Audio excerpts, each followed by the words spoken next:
The spoils of the presidency are that you get to frame the argument. And this was Biden's big opportunity to have the stage and frame these arguments to his favor. Republicans get their response, but not nearly so many people watch. Turning peril into possibility, crisis to opportunity, setbacks into strength. So you set the stage for how bad things were when you took over.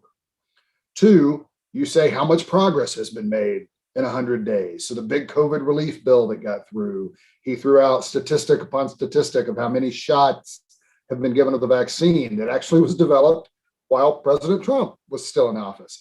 And then third, and this is where most of the speech was anchored, is, but we've still got so much work to do. A lot of politics will come into play going forward.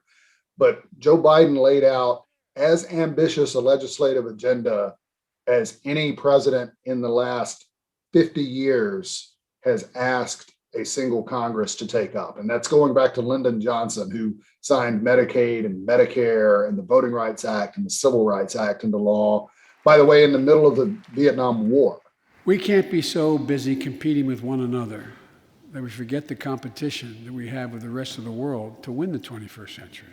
He characterized it as we have to invest in ourselves to compete with China and with other nations around the world. So there was very much an international competition frame that he put both on kind of rebuilding the damage that we all saw done, on January 6th, leading up to January 6th, and then with his ambitious spending plans that are, quite frankly, are going to be anything but rubber stamped by such a closely divided Congress.